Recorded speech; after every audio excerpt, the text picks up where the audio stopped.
Mateo capítulo 6, 1 al 4. ¿Quién vamos a leer? Van a proyectarlo allá. Invito a los de producción que me vayan preparando ahí para más ratico. Marcos capítulo 8, versículo 30, que no está allá en los datos que le di, pero anótelo en una hojita para que cuando yo se lo solicite me lo puedan dar.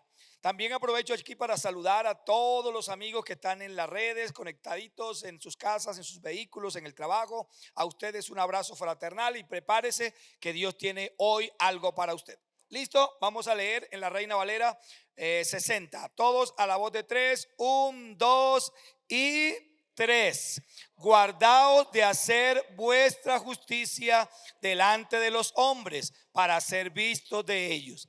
De otra manera no tendréis recompensa de vuestro Padre que está ¿dónde? Cuando pues des limosna, no hagas tocar trompeta como hacen los hipócritas en las sinagogas y en las calles, para ser alabados por quienes.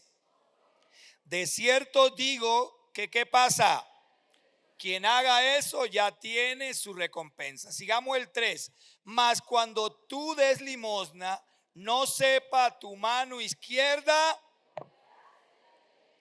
para que sea tu limosna ¿dónde? Y tu Padre que ve en lo secreto, en público. Un aplauso al Señor. Él te recompensará en público. Hoy vamos a estar compartiendo ese tema que va a aparecer allá. El título: generosidad aparente versus ¿qué? Bueno, hoy vamos a ver y vamos a examinarnos nuestro corazón en cuál de las dos generosidades estamos nosotros. En aquellos que aparentan lo que no son y en lo que verdaderamente son lo que son. Entonces, prepare su espíritu, prepare su alma para que Dios hoy nos hable a todos partiendo de mí. Entonces, quiero decirle que voy a hacer como primero un breve recuento del capítulo 5 para poder introducir el pensamiento de hoy o introduciendo el pensamiento de hoy.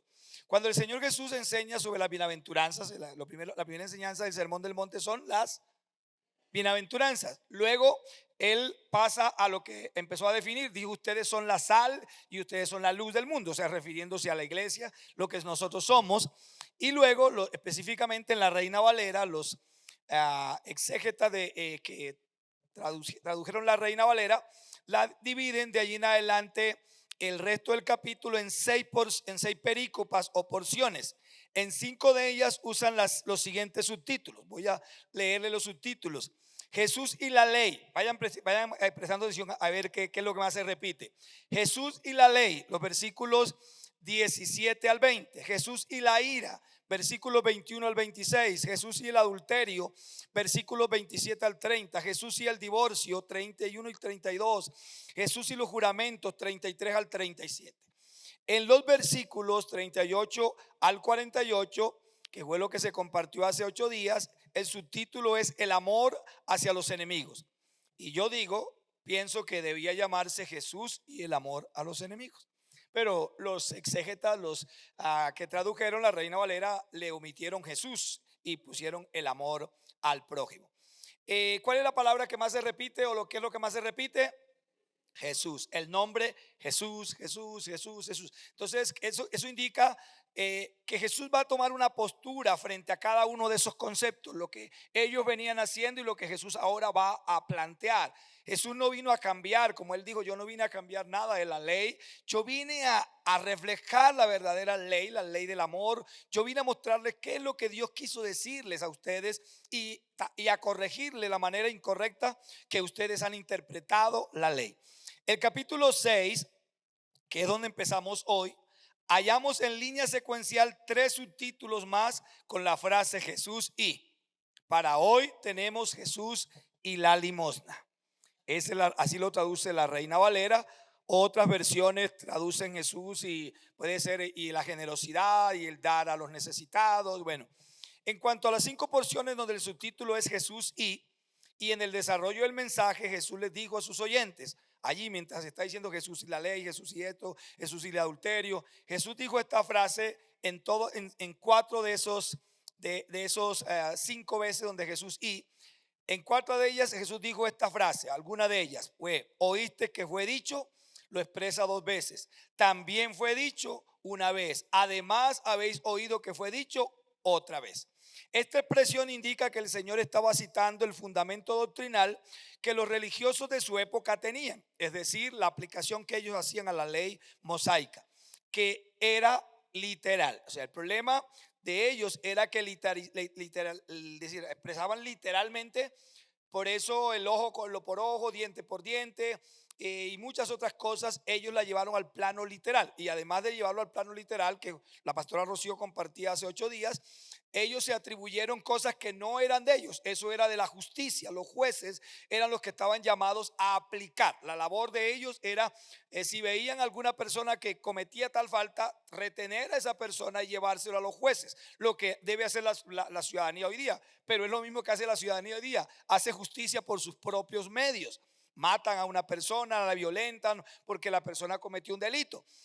Lo que debe hacer la ciudadanía es capturarlo, es rodearlo y tomarlo y llevarlo a la autoridad y ser testigo, decir: esta persona la encontramos haciendo esto, esto y esto. Y entonces la justicia, en aquella época los jueces debían sentarse, reunirse y tomar los testimonios. Y el testimonio, por eso recuerden que decía que por un solo testimonio una persona nunca sería juzgada. En la Biblia decía que tenía que haber más de dos, de una o más de una persona que diera testimonio de alguien. Por eso cuando a Jesús lo quisieron juzgar, buscaron personas que dijeron mentira, pero buscaron 3 testigos, si no estoy mal, para que mintieran de Jesús, para que hablaran en contra de Jesús. Entonces Jesús, sigo leyendo esta porque he escrito esto para que no se me olvide. Entonces el Señor está tomando ese fundamento doctrinal que ellos tenían, la interpretación de la ley mosaica, que era literal, en la porción o perícopa objeto de estudio en este día. Aunque Jesús no usó de manera literal la frase oíste que fue dicho, que dijimos que en 4 de ellas dice, al enseñar sobre la manera correcta de expresar la generosidad a través del concepto limosna, que expresa la Reina Valera, o dar al necesitado, que dice la NBI y la Nueva Traducción Viviente. Jesús entonces, él está tomando unas enseñanzas del Antiguo Testamento acerca de ayudar a la viuda, las ordenanzas que habían de ayudar a la viuda, al huérfano, al pobre, al extranjero. Y como vamos a ver en el estudio, el Señor Jesucristo no está en contra de dar. Él está en contra de la forma en que los fariseos y religiosos de la época daban. Por eso lo que hallamos en esta enseñanza es un contraste entre el que da para aparentar y el que da como fruto de un corazón transformado. Así que preparémonos ahora para mirar esas dos. Este pasaje, cuando uno estudia este pasaje, vas a encontrar contraste. ¿En qué encontramos los contrastes? Voy a devolverme un poquito al pasaje para indicarle los contrastes. Los contrastes que muestra este pasaje están, por ejemplo, en los versículos, por decir, cuando él dice, versículo 1, guardaos de vuestra justicia delante de los hombres para ser visto de ellos. De otra manera, es decir, ahí hay un contraste. El primer contraste entonces entre el que hace justicia para ser visto, y entonces esa persona contrasta con el planteamiento de Dios, que es: no haga justicia para ser visto. Si hace justicia para ser visto, ya tienes tu recompensa y no esperes recompensa de mí. Ahí hay un contraste.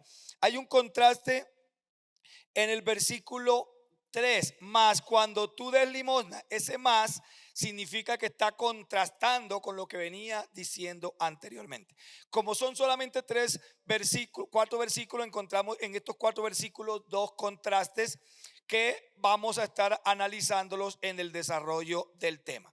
Así que ahora preparémonos, ajuste los cinturones, tome lapicero, tome agenda en la mano, grabe con su celular y vamos a entrar en materia. Vamos a mirar primero la generosidad aparente. La generosidad, ¿qué? ¿Cuántos de los que están aquí? No me levante la mano nadie, por favor. ¿Cuántos de los que están aquí les gusta aparentar? Vamos a ver esta parte. Esto está en el versículo 2. Dice: cuando pues des limosna, no hagas tocar trompeta delante de ti, como hacen los hipócritas en las sinagogas y en las calles, para ser alabados por los hombres. De cierto digo que, ¿qué pasa? Ya tienen su recompensa. Antes de yo entrar en materia con este estudio, quiero que veamos, porque parece ser que, es decir, el versículo 1 es como una introducción. Dice así el versículo 1: guardaos de hacer vuestra justicia delante de los hombres. Pero Jesús va a hablar de qué más adelante, del dar limosna. Pero está usando primero la palabra justicia. Guardaos de hacer justicia delante de los hombres, para ser vistos de ellos. De otra manera, no tendréis recompensa de vuestro Padre que está en los cielos.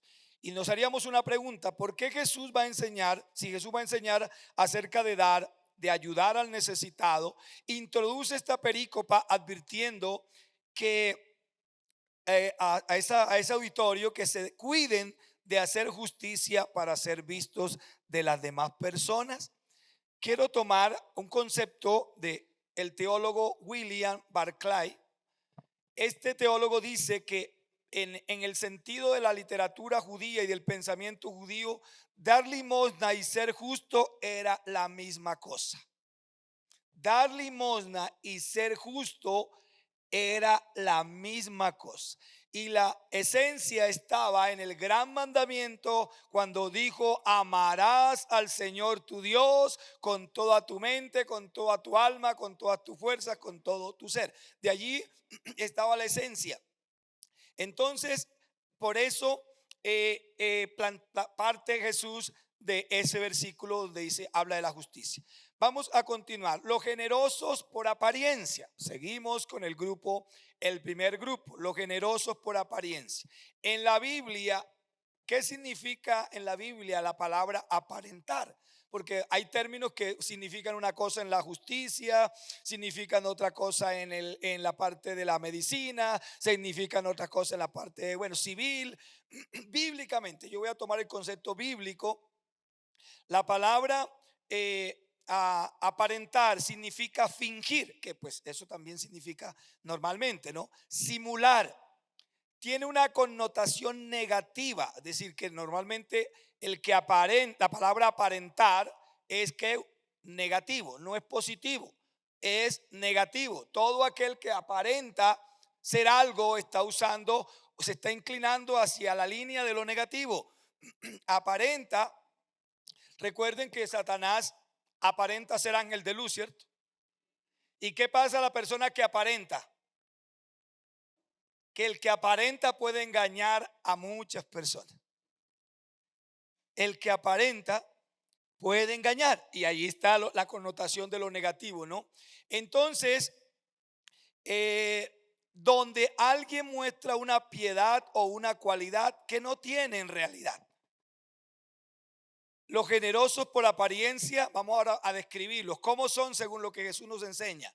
Los generosos por apariencia son hipócritas. ¿Qué son los generosos por apariencia? ¿Por qué son hipócritas?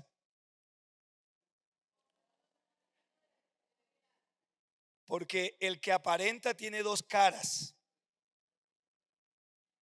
Es como la hoja del yarumo, que de un lado la cara es verde y la otra la cara es como blanca, pálida blanca.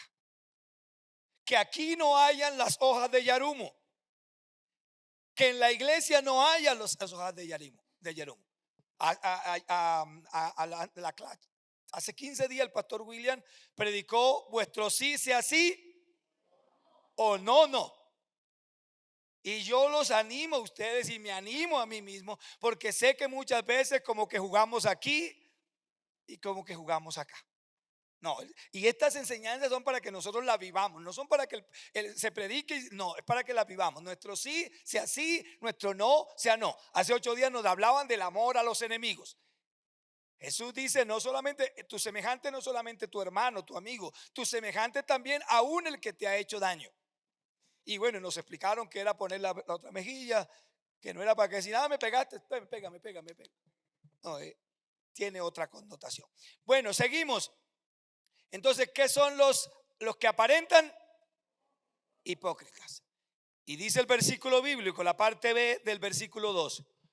Dice que no seas como ellos, que dice como hacen, no hagas como hacen los hipócritas en las sinagogas. Y en las calles. ¿Dónde mostraban esa hipocresía? En los templos y en las calles. Entonces en la calle representa la casa, en la calle representa el parque, en la calle representa el trabajo, en el templo representa el lugar donde vienen a adorar. Es decir, que en todas partes son hipócritas. En toda parte tienen máscaras. Pero aunque el que aparenta puede aparentar y engañar a muchos hombres, jamás engañará a Dios. Jamás engañarás a Dios. Y hay muchos, porque nosotros vivimos la cultura del vivaracho. Vivimos la cultura del que es más vivo. Y se burlan y se jactan de decir, yo fui más vivo que el otro y hice esto y esto por viveza. Ojo los vivos. Ahora debemos estar vivos, ¿no? Pero no ser vivarachos. Debemos estar vivos, debemos estar despiertos, debemos estar atentos, pero ojo con esas actitudes. Está el vivaracho que va al banco y se finge que está cojo, que está esto, para que lo atiendan primero. Está simulando. Recuerden que la palabra aparentar es simular. Está simulando. Algunos recuerdan otra vez alquilaban niños para no sé qué cosa pedir. Bueno, eso es simular. Todo eso tiene sus trabitas, y yo quiero que sepa que esas pequeñas cositas, porque el problema nosotros que traemos es de cultura, nosotros lo traemos desde la casa, porque nosotros de la casa nos enseñaron a engañar. Nos enseñaron a engañar. Y yo recuerdo que un chico una vez decía, yo me crié en el campo, y ese chico decía, pero es que él entraba, pues, dialogábamos en confianza, y él me decía, es que mi papá, íbamos a llevar la leche a la carretera, y él decía, mi papá llena una caneca y la otra no la deja llena. Y yo tengo que tomar la caneca que no está llena para vaciarla en el bote donde están recibiendo la leche. Y así yo engaño al que me compra la leche. Un ejemplo, las 2 canecas eran de 20 litros, entonces una iba llenita y esa se la dejaban al que atendía allá para que bajara esa. Y él se bajaba de su bestia y se hacía del otro lado y cogía la caneca que tenía menos leche y rapidito iba y ¡bum!, la vaciaba. Y engañaba. Y eso al parecer les trajo algún dinerito para el azúcar, para la carne. Pero eso es correcto delante de Dios. ¿Eso cómo se llama? Engañar, simular, aparentar, robar. Bueno, seguimos. Yo no sé, vaya mirando en qué cosa usted simula. Vayamos haciendo y vayamos yo he simulado esto. Yo he simulado un dolor de muela y era mentira. Ojo con la simulación. Bueno, seguimos. Entonces, voy a seguir leyendo lo que he escrito aquí. Por la introducción que hace Jesús en el versículo 1, se ve que Jesús quería que sus oyentes no repitieran la forma como los líderes religiosos aplicaban la justicia y operaban su generosidad. Por eso les dice, en el versículo dice, guardaos de hacer vuestra justicia delante de los hombres para ser vistos de ellos. La palabra guardaos, que se escribe en la Reina Valera, en otras versiones traduce como cuídense en la NBI, o tengan cuidado en la Nueva Traducción Viviente. Eso implicaba, ustedes no repitan lo que esta gente está haciendo. Pero yo quiero decirle y vuelvo a lo mismo, nosotros tenemos un problema de estructura. Nosotros tenemos un problema de estructura. La mayoría de nosotros traemos vicios de nuestra niñez, traemos vicios de nuestra casa, traemos, aunque algunos crecieron en hogares cristianos, pero pues eso no se rompe. Y quizás, yo no sé, parece que anteriormente no se estudiaba esto tan detalladamente. Y yo deseo que usted comprenda que tiene que examinar su vida, que yo debo comprender que tengo que examinar mi vida, porque yo hice muchas cosas que se volvieron hábitos, se volvieron costumbre, se volvieron estilos de vida, pero son hipocresía, son actos que buscábamos aparentar. ¿Cuántos se endeudan para aparentar que tienen plata? ¿Cuánta apariencia nosotros queremos mostrar al mundo? Porque nos cuesta ser transparente, nos cuesta decir la verdad, nos cuesta pararme y decirle: esto soy yo, ayúdenme, ayúdenme a corregirme, ayúdenme a cambiar. No, siempre estamos maquillando, siempre estamos buscando. Recuerden la palabra sincera, ¿no? ¿Ustedes saben de dónde viene la palabra sincera o sinceridad? Esa palabra viene en los tiempos de las ventas de esculturas, en que los grandes artistas o escultores hacían sus imágenes y las exponían, y muchas veces esas imágenes las hacían en madera y tenía algún huequito, o las hacían en X material y se le formaba un orificio. Ellos cogían cera y la rellenaban ese huequito, y entonces la gente, cuando esas imágenes las ponían al sol, se derretía y se veía la falta. La cera se derretía. Entonces, cuando yo iba a comprar una imagen, una escultura, yo decía: véndame una, pero sincera.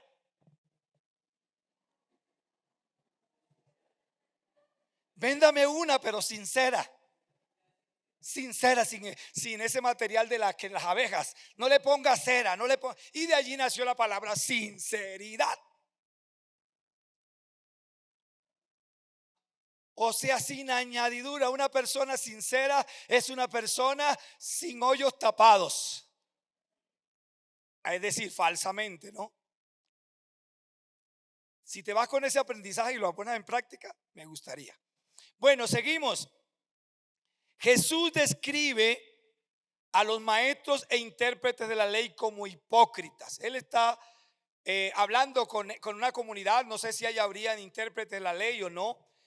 El teólogo David Gucci dice esto, comentando este versículo, dice lo siguiente: la palabra hipócrita es afirmar falsamente que se vive por X estándar, en este caso el estándar de la generosidad, cuando en realidad no es así, o cuando se tiene un doble estándar. Eso hace a la persona hipócrita, lo que decía un ratico, las dos caras. Aquí soy una persona, pero acá soy otra, la cenicienta, ¿no? La típica cenicienta.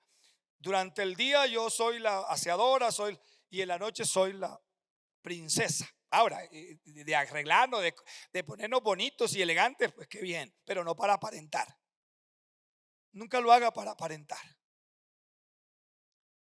Dicen que una vez una pareja que tenían cada uno una deformidad en el cuerpo se casaron.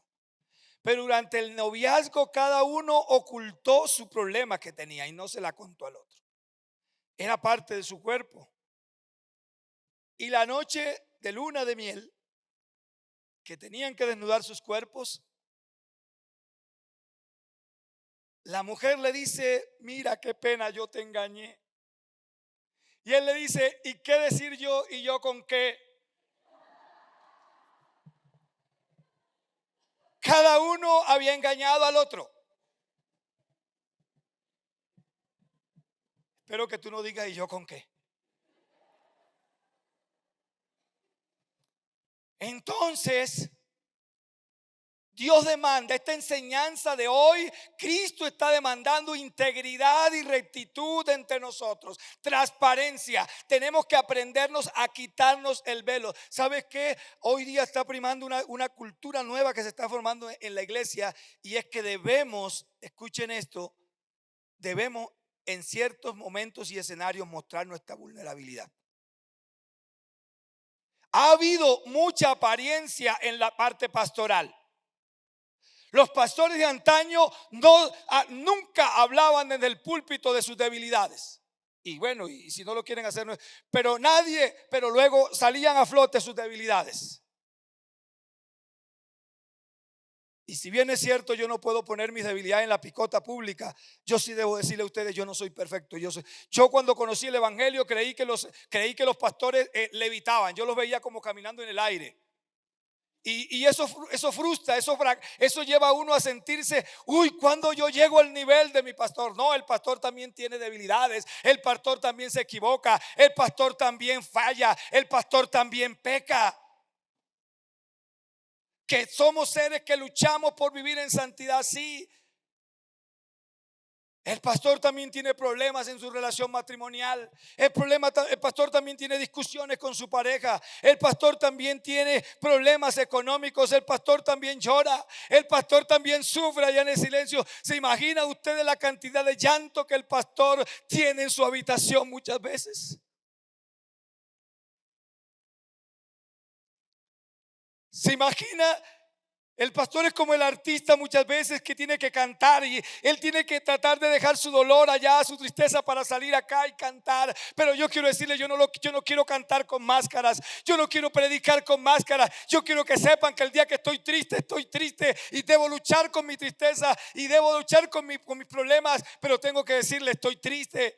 El pastor se deprime, el pastor le da ansiedad, el pastor sufre las mismas cosas que ustedes sufren, pero hemos querido mostrar lo que no somos. Hemos querido mostrar que somos como invencibles. Nosotros no somos invencibles. Dios es el invencible, pero Él nos puede dar el poder para seguir adelante en medio de nuestras flaquezas.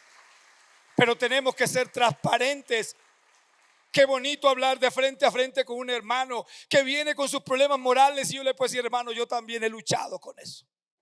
No, pero no, yo soy el pastor y qué pena que el hermano sepa que yo he luchado con eso.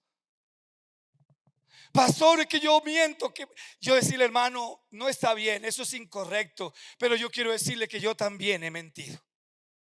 Y me he arrepentido y Dios me ha ayudado, pero no quiero que se sienta culpable. No quiero que se sienta el peor de los cristianos. Quiero que sepa que estás luchando y que Dios te va a ayudar. Como me ha ayudado a mí, te va a ayudar a ti. Tenemos que enseñar a la iglesia a ser transparente. Y hablo con los líderes del grupo de vida, que son los que forman el primer círculo de personas en la iglesia. Sea transparente con su gente. Enséñele a ese discípulo que usted llora. Enséñele a ese discípulo que a usted le da tristeza. ¿Cómo está? Bien, súper bien, más que bien. Decía un hermano en Neiva que estaba viviendo una crisis económica, un abogado, y le preguntaban, hermano, ¿cómo está? Tan bien que no quepo en la ropa. Y estaba pasando hambre. Ahora, una cosa es declarar por fe y otra cosa es mentir. Sí, yo estoy en un momento. Ahora está el otro, ¿no? Que no soy yo más mal, mejor dicho, como cuando usted era pobre. No, ese tampoco. Así, eso no es lo que el Señor quiere tampoco. Él quiere que, sí, estamos viviendo lucha, pero aquí vamos. Ayúdame a orar, yo te ayudo a orar a ti. Vamos para adelante y vamos a sacar esto hacia adelante. Eso es lo que ha llevado a la hipocresía. Y la hipocresía es que yo de un lado contigo soy de una manera y de otra manera, de otro lado soy otra manera. Y la iglesia, amado hermano, partiendo de mí, yo los insto a que dejemos la hipocresía, porque seremos juzgados por nuestra hipocresía. Y el Señor está para venir. Y si no está para venir, uno no sabe si en un momento determinado lo llama a su presencia y qué va a pasar. Qué bonito que uno pueda ser transparente. No es fácil, pero los animo a que trabajemos en eso. Vamos a mirar las acciones de los que aparentan. Hacen sonar trompetas cuando dan algo, cuando ofrecen algo. Yo invité al hermano, o sea, eso lo hacemos en forma de testimonio. Ay, yo me encontré al hermano fulano y tal, y estaba pasando unas. Y aquí entre nos, o yo entre nos, que no salga entre nosotros. Pero yo lo invité y le di un suculento almuerzo. Y hasta desagradecido me salió. Nunca me reconoció lo que yo le di. Es que tú no das para que si tú das para que la gente te reconozca, ya ahora te voy a decir qué va a pasar. Ya perdiste la batalla. Tan desagradecido. Yo lo alimenté en mi casa, lo tuve tanto tiempo, le harté el estómago y nunca me agradeció. No esperes que te agradezca. Ahora, qué bonito, y yo animo a los hermanos, seamos agradecidos. Seamos agradecidos. Por un vaso de agua, demos gracias. Por un abrazo que te den, da gracias. Por una oración que hagan por ti, da gracias. Eso es bonito, pero tú no lo hagas esperando que el otro te devuelva gratitud. Recuerda que Cristo dijo, cuando tú invites a alguien a una comida, no invites a un banquete, usó Jesús la palabra, no invites al rico, no invites al que, y a nosotros aquí nos gusta invitar. Así es, sincerémonos. Invitamos al hermano más pobrecito de la iglesia. Casi nunca lo hacemos. Voy a invitar al hermano Luis Fernando, él es abogado. Porque siempre hacemos las cosas con doble intencionalidad. Él es abogado y yo no sé en qué momento ellos tengan un apretoncito y me lo va a hacer mi amigo. Porque él me puede, yo lo invito y le doy esto y yo sé que el día que él me invite, la bandeja va a ser doble. O sea, yo le pregunto, no es esa, o sea, yo le estoy hablando de nuestra naturaleza, nuestra naturaleza. Y con eso es que, y yo no estoy diciendo que no invitemos a Alejandro y Fernando porque sea abogado, no, invítenlo. Pero no lo haga con esa intención, porque el Señor no está corrigiendo el hecho de hacer las cosas, sino el de cómo las hacemos. La intencionalidad con la cual nosotros hacemos las cosas. Que tú invites al presidente de Colombia a tu casa, magnífico.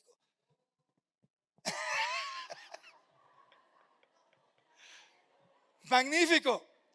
Pero no lo haga con la intencionalidad que él te dé trabajo y te lleve a la casa de Nariño.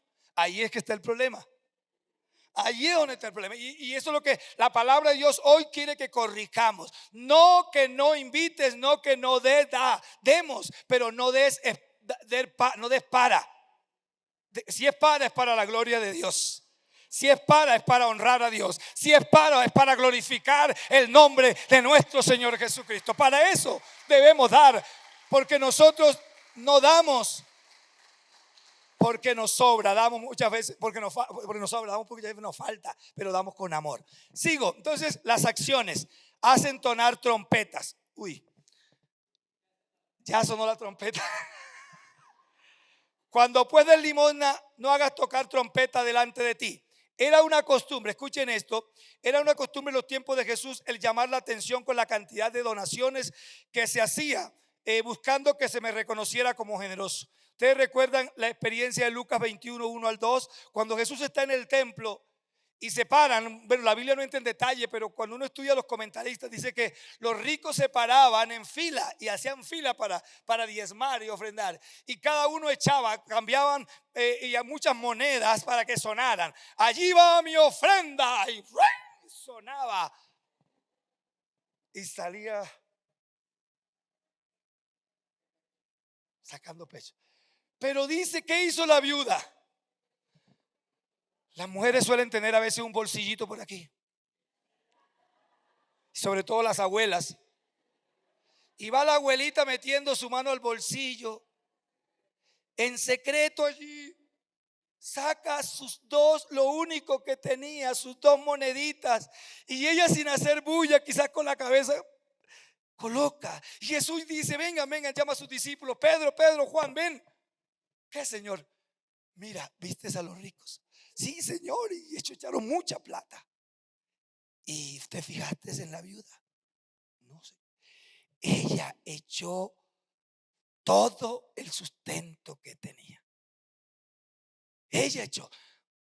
Y no fue solamente lo que echó, sino cómo lo echó. ¿Cómo lo echó? A veces cuando traemos la ofrenda, el billete de 20,000, iba a decir de 15,000. El billete de 50 como que lo sacamos así como para.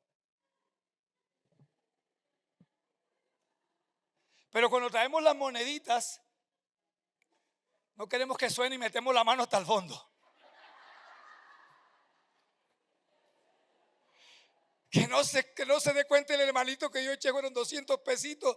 Pero si eso era lo que tú tenías, si no tenías más, eso honra y glorifica al Señor más que cuando das los 50 para que la gente vea. Si tú trajiste hoy 100 pesos, 200 pesos y era todo lo que tenía, o eso es lo que Dios honra y Dios se alegra cuando te ve hacer eso. Pero no se alegra cuando tú sacas el billete 50 para que te vean. No. Ya recibiste la recompensa. Pues ¿cuál fue la recompensa de los hermanos? ¡Wow! 50,000 en la ofrenda. Yo eso no me lo gano ninguna semana. Bueno, seguimos. Según una investigación realizada en la literatura judía, no se ha hallado ningún dato acerca de que la costumbre de tocar trompeta cuando daban una donación. Se tiene esa que era que hacían como bulla. Se cree que el Señor Jesús estaba usando la costumbre de tocar trompeta durante las fiestas solemnes, cuando la gente se daban regalos. Eso no lo dice la Biblia, lo dice la historia secular, que traían regalos, y especialmente las familias adineradas premiaban a sus empleados, premiaban a sus hijos, y se paraba aquí el jerarca, se paraba aquí, decía: aquí tiene el premio fulano de tal, y entonces cada regalo que él hacía sonaban trompetas, y había júbilo, entonces se cree que Jesús está tomando en esa dirección. Ahora sí sonó la trompeta. Entonces veamos la motivación.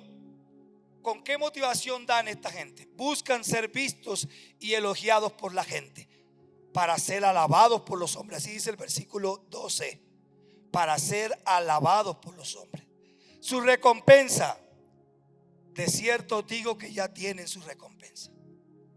Cuando tú das para que te vean dar, cuando tú das para que toquen trompetas, cuando tú das para que aquí el pastor se pare en público y diga: el hermano tal dio tal, y a veces, bueno, o sea, ahora ¿qué quiero yo? Porque yo quiero, si algún momento yo digo, hay hermanos que el hermano que no se sienta como que, uy, ¿para qué dijeron eso? No. Normalmente a veces no usamos nombres, siempre decimos: hubo familias que donaron esto, que nos bendijeron. Mire, el año pasado todo esto fueron donaciones de familias. Aquí, claro, hubo plata en la iglesia también, pero hubo donaciones de hermanos. Y yo honro la vida de esos hermanos y me alegra.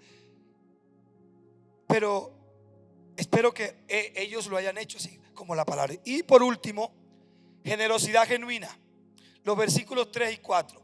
Mas cuando tú des limosna, no sepa tu mano izquierda lo que hace tu derecha, para que sea tu limosna en secreto, y tu Padre que ve en lo secreto te recompensará. ¿Dónde? Según la Biblia, la palabra generosidad es dar libre, abundante, no por obligación, no por sentimientos de culpa, ni por buscar elogios o aplausos, ni recompensa, sino dar desde un corazón transformado. ¿Qué se requiere para dar una ofrenda genuina? Un corazón transformado. No un corazón que quiere protagonismo, porque nosotros tenemos terribles problemas de autoestima, terribles problemas de personalidad. Entonces toda persona, ahora todos nosotros tenemos esos trastornos y esos problemas, la mayoría, diríamos, por no ser generalista. Quiero decirle, la mayoría de nosotros traemos, uno ve, estos días hablaba con tremendos abogados, no es el hermano Luis Fernando, hermano, no asisten a nuestra iglesia, pero ellos abrían su corazón y me decían: ¿sabe usted cuánto lucho yo con mis problemas internos? ¿Sabe usted cuánto lucho yo con la inseguridad? Porque a veces uno cree que el que se para adelante no tiene inseguridad. Todos tenemos inseguridades. Hay es que trabajarla, hay es que luchar, hay es que examinar nuestra vida, hay es que trabajar y perdonar si hay que perdonar, restaurar. Vamos a mirar las acciones del que da genuinamente. Realiza sus obras en privado y sin divulgar lo que hizo, ni a quién se lo hizo. Versículos 3 y 4. 3 la parte de todo y 4 la parte A. Mas cuando tú des limosna, no sepa tu mano izquierda lo que hace tu mano derecha, para que sea tu limosna en secreto. Qué bueno. Y yo sé que a todos nos gusta pararme aquí y decir: yo hoy quiero hacer esto y esto y dar. Pero qué bueno más bien llamar a ese hermano a solas Llevarlo a un saloncito por allá y decirle: hermano, Dios ha puesto en mi corazón que yo siembre esto para usted. Estos saluditos empuñados que gusta mucho. Hermano, yo quiero bendecirlo con esto. Hermano, yo quiero invitarlo a mi casa el 24 a que comamos Nochebuena. Pero aquí no lo diga. Recuerde que cuando Jesús anunció su muerte, que era la generosidad más grande, allá esa es la palabra que quiero que me den, Marcos 8:30. Jesús dice: pero no se lo digan a nadie. Él está hablando que se va a entregar, pero Jesús les advirtió que no se lo contaran a ninguna persona. Y Él se iba a dar, era la salvación de la humanidad. Bueno, habían otras razones, otros motivos, como para que de pronto lo tomaban y iban a querer hacerlo rey, que era lo que Él no quería. Pero Él dijo: esto no se lo cuenten a nadie. Su motivación: buscan agradar a Dios y no a los hombres. Buscan el reconocimiento de Dios y no el de los hombres. Y su recompensa. Vamos a leer todo el versículo 4, la parte B. ¿Cuál era la recompensa? Y tu Padre, que te ve en lo secreto, te recompensará. ¿Dónde? Por eso hay muchos hermanos que en su humildad y en su sencillez, tú dices: ¿y en qué momento se compró tal cosa? ¿En qué momento tuvo esto? Porque ellos han hecho cosas en el secreto que nadie sabe, que la iglesia no se ha dado cuenta. ¿Y qué hace Dios? Dios no se queda con nada. Aquel que hace esas cosas en secreto, Dios un día lo premiará en público y hará que esa persona tenga un reconocimiento porque hizo lo correcto. Colócate sobre tus pies. Los ojos, dice el Proverbios 15:3, los ojos de Jehová están en todo lugar, mirando a los malos y a los buenos. Yo quiero que cierra tus ojitos y quiero que pienses: ¿qué apariencias has tenido? ¿Dónde has usado la apariencia en el amor? A veces se usa mucho la apariencia en el amor. Se usa mucho la apariencia en las amistades. Se usa mucho la apariencia en los negocios. Hay gente que usa la balanza falsa. Esto tiene que ver con todo eso. En el Antiguo Testamento se habla de la balanza falsa, de los que le dan un baño María al carro para venderlo como bueno, de los que arreglan las cosas medio y le ponen precio de si estuvieran buenos. No hagas eso, porque si bien es cierto, en el momento te deja una ganancia, te deja una pérdida en el reino de los cielos. Padre amado, te damos gracias